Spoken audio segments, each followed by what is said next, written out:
nga pala, no, pinapatay pala nila pag biktima ng rape. Pag yung halimbawa, yung rapist, may kaya o kaya halimbawa artista, ganyan. Pinapatay nila yung biktima. Katulad ngayon, parang yung paunti-unti na pananakit sa'yo, na pag sa'yo, pananakit ng hindi mo alam kung kulang ba kasi wala kang nakikita, tsaka hindi ka naman nagbabantay, no? Na hindi ka naghihinala sa mga tao na ay, gagawa sila ng ganito kasi kasi may nagkaso. Pinapatay pala nila yun. FYI, pinapatay nila yung biktima. Hindi nila tinutulungan na mas natulungan nila. Hindi nila tinutulungan. So, yung yung pangyayari na yun,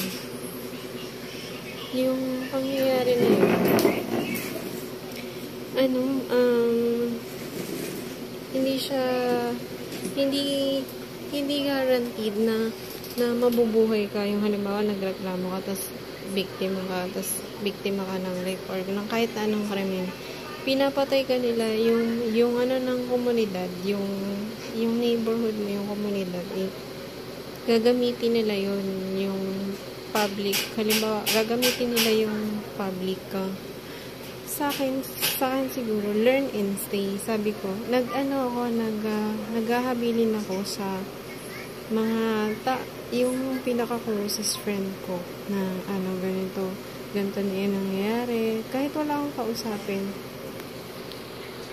Kasi recorded na nalaman ko na lang bigla na, hala, bakit ganito, may ganito na yung pangyayari na na-discover ko na ganito na yung ganito yung ginagawa niya. Naririnig na yun sa background na minomonitor ka, pati yung yung gumawa nun, minomonitor ka na, minomonitor yung mga personal mo na mga personal mo na kung ano-ano.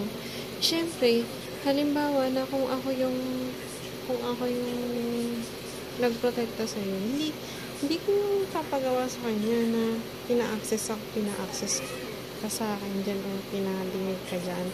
Kahit na hindi nila marinig, may gagawin pa rin sila.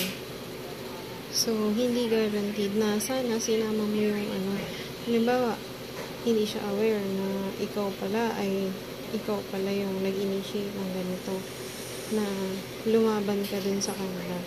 Nanguna ka ng asing.